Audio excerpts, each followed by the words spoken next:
ఈ వీడియో కనుక నచ్చితే ఖచ్చితంగా వీడియోని హైప్ చేయడం అసలు మర్చిపోద్దు. వీడియోకి లైక్ కూడా ఇవ్వండి. ఇక ప్రోమోలోకి వెళ్తే పల్లవితో పాటు అక్కడే అందరూ మొత్తం ఫ్యామిలీ మెంబర్స్ అందరూ ఉంటారనమాట. ఇక అప్పుడు చరణ్ ఏమో పల్లవి మీద కోపంతోని ఫ్లవర్ వాస్‌ని విసిరి కొడతాడు. అదేమో ముక్కలు ముక్కలైపోతుంది. ఇక అప్పుడు పల్లవి ఏమో పక్కనే ఉన్న పిల్లర్‌ని గట్టిగా ఒక గుద్దు గుద్దడంతోని పిల్లర్ ఏమో అంత ముక్కలు ముక్కలైపోతుంది.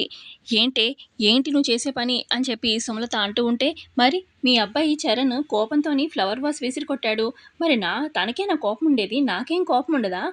నా కోపం కూడా అంతే. నాకు కూడా కోపం వస్తుంది. అందుకే దాన్ని పగలగొట్టాను ఆ పిల్లర్‌ని అని చెప్పి అంటూ ఉంటుంది పల్లవి. మరి అంత కోపం, రోషం ఉన్నదానివి సిగ్గుంటే ఇక్కడే ఎందుకున్నావు? ఎప్పుడో పొమ్మని చెప్పాను కదా! ఈ ఇంటిని పట్టుకొని ఎందుకు ఎలాడుతున్నావు? నువ్వంటే నాకిష్టం లేదు అని ఎన్ని సార్లు నీ మొహం మీద చెప్పాను. ఛీ అన్నాను.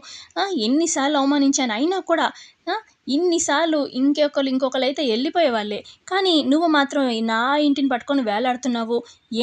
వెళ్ళొచ్చుగా అని చెప్పి అంటాడు చరణ్. అప్పుడు పల్లవి, నేనంటే ఇష్టం లేదా అని చెప్పి అంటుంది పల్లవి. ఇష్టం లేదనే కదా ఎన్ని సార్లు చెప్పాను అని చెప్పి చరణ్ అంటూ ఉంటే, సో నేనంటే ఇష్టం లేదు, నాతో కలిసి బ్రతకడం ఇష్టం లేదు, అంతే కదా?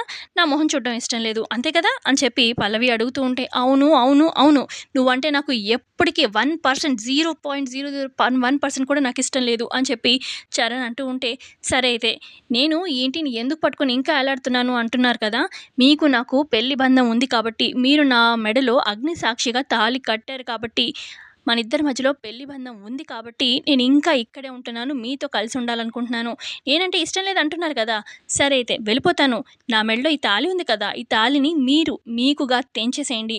అప్పుడు మీకు నాకు మధ్యలో ఉన్న బంధం తెగిపోతుంది కదా, అప్పుడు వెళ్ళిపోతాను అని చెప్పి పల్లవి అంటూ ఉంటే, రండి వచ్చి తెంపండి అని పల్లవి అంటుంది. సరే అయితే తెంపితే వెళ్ళిపోతావుగా అని చెప్పి చరణ్ మెల్లగా పల్లవి దగ్గరికి ముందుకొస్తాడు. తన మెడలో ఉన్న తాళిని పట్టుకుంటాడనమాట తెంపేయడానికి రెడీగా. ఇక ఇటు సుమలత, అక్షిత అలాగే భువన వాళ్ళ మొహాల్లో నవ్వు అనమాట.